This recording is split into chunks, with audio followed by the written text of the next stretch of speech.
My name's Leo, I'm 31, and until recently, I thought I had a decent relationship with my younger sister, Hailey. We weren't exactly the finish each other's sentences type of siblings, but I showed up when it mattered. Birthday gifts, holiday flights, last-minute Venmo transfers when her rent was short. Nothing over the top, just quiet support.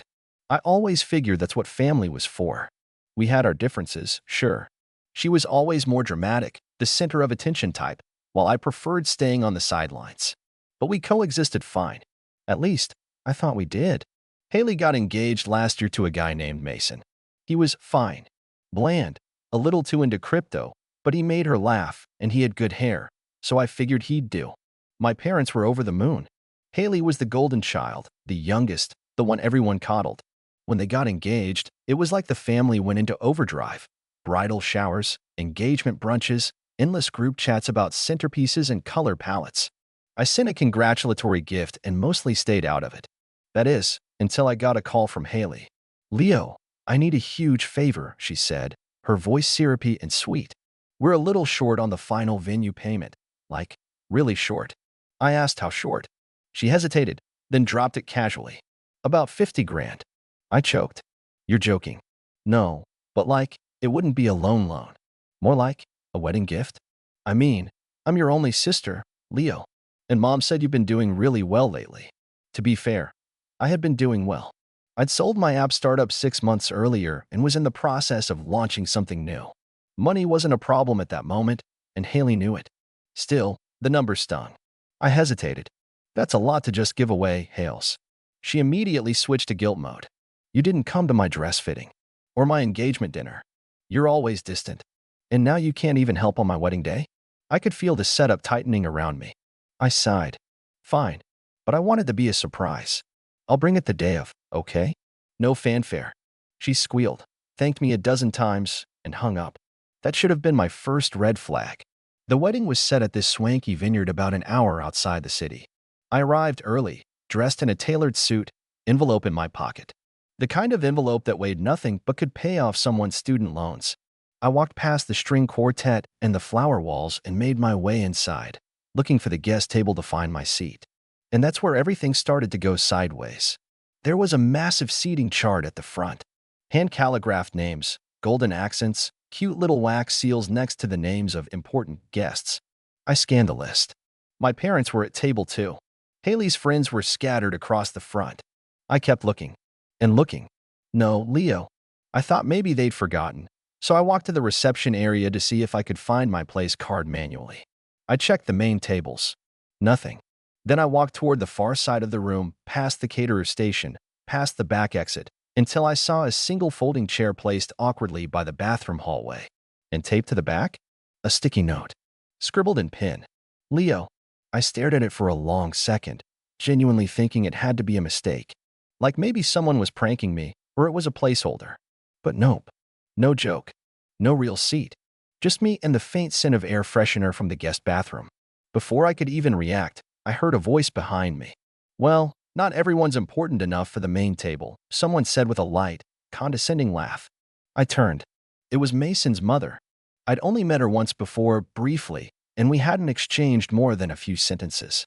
But her tone was unmistakable. Smug. Dismissive. Like she'd been waiting for this moment. I looked around the room again. Every table had name cards, thick cardstock, gold trim, personalized calligraphy. Even Hailey's dog, who was being toted around in a floral collar by a bridesmaid, had a custom-placed card in a high chair near the front. And I had a sticky note. Something in me snapped. Not loudly. Not dramatically. Just quietly. Like when a light bulb dies mid-flicker. I walked back to the entrance, where the gift table was piled with boxes and envelopes. Mine was sitting right on top, an ivory-colored box with a silk ribbon. Inside, a plain white envelope with a check for $50,000. I picked it up. No one noticed.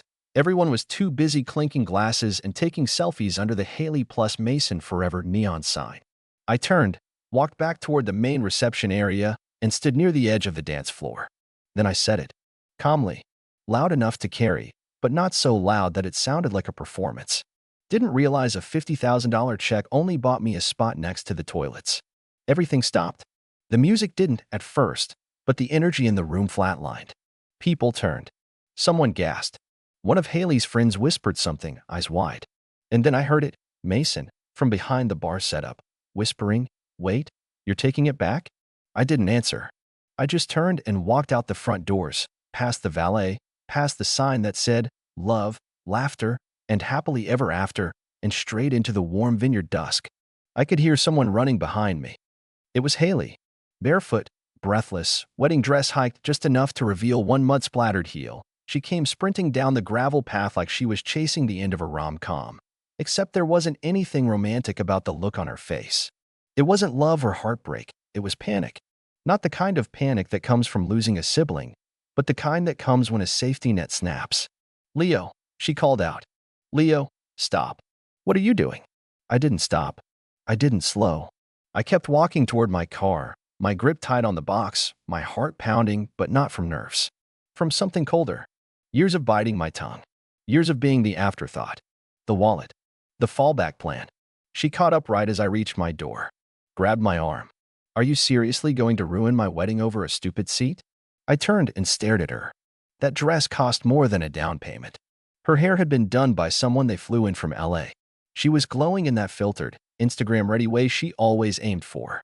And she had the audacity to call my reaction ruining her big day. I raised an eyebrow. "A stupid seat?" She flinched, just a little, but held her ground. "You knew where they were putting me," I said, my voice low. "You knew, and you didn't stop it." She hesitated. "It's not like that." "No." I stepped forward. "Then tell me why the dog got a real seat and I didn't." Her mouth opened, but nothing came out. "Tell me," I continued, "why the guy who helped you make that final venue payment is sitting next to a mop bucket while the DJ gets to sit with Grandma." "Leo, please," she whispered. "You're making a scene." That hit me harder than I expected. "You're making a scene." Not "I'm sorry," not "let's fix this," not "you're right." Just a tidy little accusation that I was the problem. "Yeah," I said, half laughing. "God forbid I mess up your curated fairy tale." She looked like she was going to cry, and for a moment, I almost felt bad. Almost. But then I remembered something. 3 weeks ago, I asked her if I could bring a plus one. A girl I'd been seeing, someone I really liked. Hailey's reply? "This wedding's kind of for family and VIPs. I'm trying to keep the vibe clean. You understand, right?" At the time, I let it slide.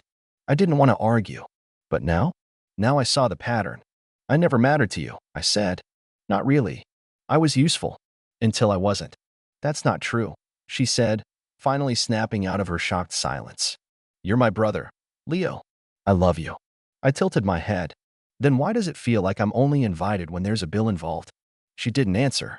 Her lip quivered, but I could see the frustration simmering just beneath the surface. She wasn't sorry about me. She was sorry she might have to explain this to Mason. Or worse, to her photographer when the family shots were missing the guy who footed the tab for half the wedding. The silence between us stretched. I opened the car door, set the gift box on the passenger seat, and turned back to her one last time. "I was going to give this to you with a toast," I said. "Something sweet. Something honest. About how, even when we didn't get along, I still believed in you. I thought this day was about celebrating love. Turns out it was just about seating charts and appearances." "Leo, congratulations, Hailey," I said, sliding into the car. "Hope your marriage has more respect than your guest list." I closed the door before she could say another word. As I drove down the gravel road, I glanced at the rearview mirror. She was still standing there in her wedding dress, surrounded by perfectly trimmed hedges and fairy lights, staring after me like she'd just realized something wasn't coming back. When I got back to the city, my phone was already lighting up. Missed call, Mom. Missed call, Dad. Text from Mason, "Dude. What happened?" Group chat. "Leo, where are you? Please don't do this right now." That last one made me laugh. "Please don't do this." As if I had caused the problem. As if I was the one who stuck a sticky note on a folding chair and called it gratitude. I didn't answer any of them. Instead, I poured a glass of scotch, sat on my balcony, and opened my laptop. Because what no one realized was that the check wasn't just money. It was a transaction. One with strings. See, the money had been going into a joint investment account I'd set up for Hailey and Mason, one that wasn't technically theirs yet. It was structured to mature after a year. In the meantime, it was sitting pretty, under my name, in a brokerage that still required my approval for transfers. So no, I wasn't just taking back a check. I was pulling the rug out from under a fantasy they'd already budgeted for. And the fallout? Well, the fallout didn't come all at once. It rolled in slow, like a storm building over the course of days, each cloud darker than the last. At first, it was just the buzzing, the endless notifications, missed calls. Group chats that had previously been dead for months now suddenly exploded with life. Hailey tried first. The morning after the wedding, I woke up to 12 missed calls and a voice message that started calm and teetered toward unhinged. Leo, please just call me back. I didn't mean to make you feel unimportant. It was a stressful day. There were so many people and so much going on, and I didn't beep. Then came the follow-up. Okay, I'm trying really hard here. You've made your point. You embarrassed me on my wedding day, and fine. I get it. But that money was promised, Leo. We signed agreements based on it. We can't just undo everything because of a stupid seat. That one made me pause. We signed agreements. They had already spent the money, which, of course, meant the house they were planning to close on next month.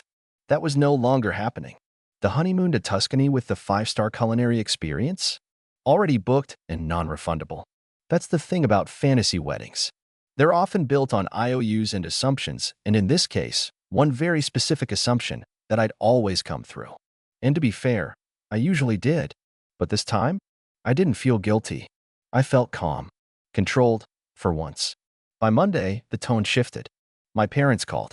My mom left a voicemail that was 47 seconds of shallow breathing, then a shaky, Leo.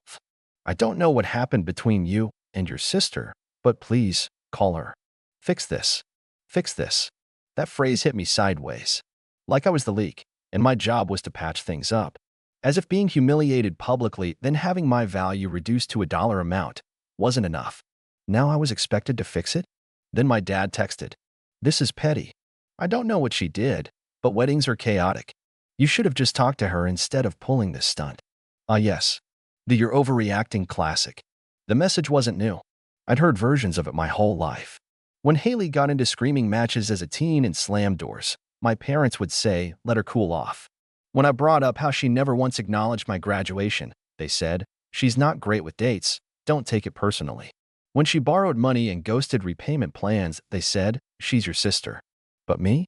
I was expected to be mature, quiet, consistent, dependable, the invisible scaffold holding everything up.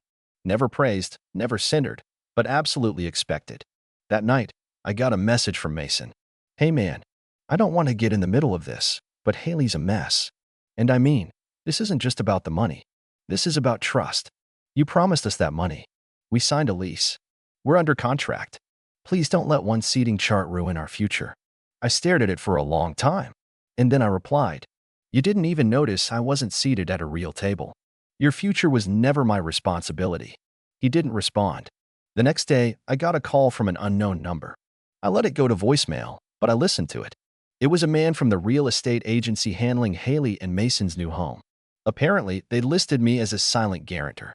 Without the funds hitting the account, their financing would fall through. They never even asked. That was the last thread I needed cut.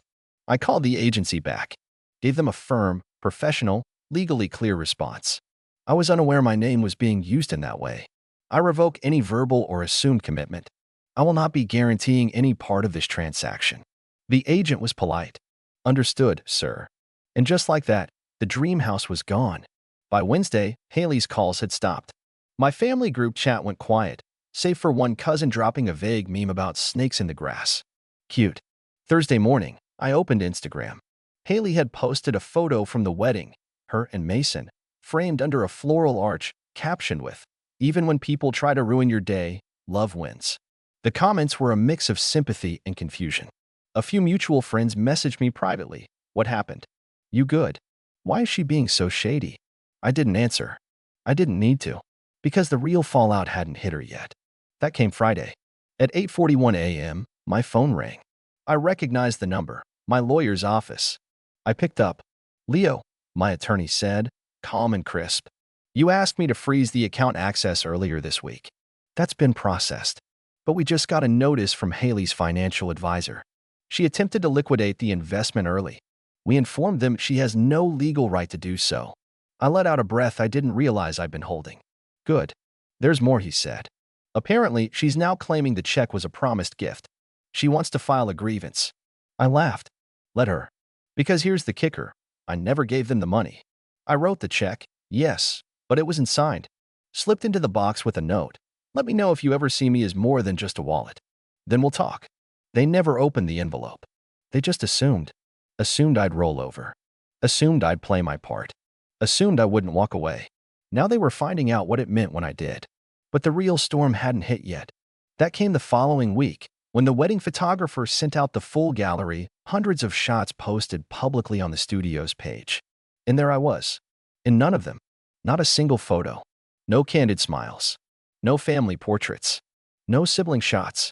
It was like I never existed. Until the comments started rolling in. Where's the brother? Didn't Hailey have a brother? Wait, wasn't Leo the one who helped fund this venue? I heard a rumor about the gift. Can someone confirm? And then finally, one brave aunt dropped the truth in the comments. He walked out. They stuck him by the bathrooms. Still can't believe they did that to him. The silence after that was deafening. She showed up 3 days later. No warning. No text. Just a sharp knock on my apartment door at noon, while I was halfway through reheating leftovers and watching a documentary about shipwrecks. I ignored the first knock, assuming it was a delivery. Then came the second, firmer, more deliberate. When I opened the door, there she was. Still Hailey, but dimmed. No makeup. Hoodie over sweatpants. Her hair was pulled back into a bun that looked like it had been slept in, and her expression? It wasn't anger, or smugness, or even embarrassment. It was something I hadn't seen from her in years, maybe ever. Uncertainty. She looked up at me. Can I come in? I didn't move. She gestured to the hallway. I don't want to do this here. There was a long pause between us, filled with the kind of weight that only builds when the silence itself becomes another form of conversation. I finally stepped aside. She walked in slowly, as if she wasn't sure she'd still be welcome even after crossing the threshold. She sat on the edge of the couch like a guest in a stranger's home. I stayed standing. She rubbed her palms together, took a shaky breath, and said quietly, I messed up. I didn't respond. I let the silence do what it needed to. I didn't think, she continued, staring at the floor. I really didn't. I just got so wrapped up in everything. The venue, the seating charts, making sure everything looked perfect. And when I saw that there weren't enough spots at the head tables, I should have fixed it. But I didn't. I just figured you wouldn't care. I raised an eyebrow. Wouldn't care about being shoved by the toilets on your wedding day? She winced. I know. It sounds awful now. But at the time, I thought. Leo doesn't make a fuss. He never does. You've always been the one who just handles things. And that gave you permission to treat me like a coat rack? She flinched again, but nodded. I deserve that. There was another silence. Not as sharp as before, but still cutting. She looked up at me, eyes glassy now. Mason and I, we're in trouble. I said nothing. Let her sit in it. We already submitted the down payment forms. The contract's in escrow. And now the seller's threatening legal action if we can't come up with the rest of the money by the end of the week. And the honeymoon, well, we tried to cancel, but it was one of those no-refund package deals. And Mason's crypto got wiped out when the market crashed last month. And her voice cracked. I know this is my fault. I didn't even open the envelope. I just assumed. I thought it was there, and that you were just being dramatic. But then I opened it, and I saw the note. She paused, looked down at her lap. And that's when I realized you weren't being dramatic. You were being done. I leaned against the wall. You always assumed I'd just take it. No matter what. You took my help, my time, my money, and you never once stopped to ask what it cost me to keep giving it. Tears now. Silent, but steady. She didn't wipe them away. Just sat there, letting them fall. You're right, she whispered. I took you for granted. I didn't say anything. Let her sit with it. Finally, she looked up at me. So, what now? Are we just done? Forever. Her voice cracked on the last word, and I could tell it wasn't a performance. This wasn't her trying to guilt me or get something out of me. This was the moment she finally understood the weight of everything she'd thrown on me over the years. And part of me wanted to say yes. Wanted to close the door on her the same way she metaphorically closed the door on me that night, taped my name to it, and called it a seat.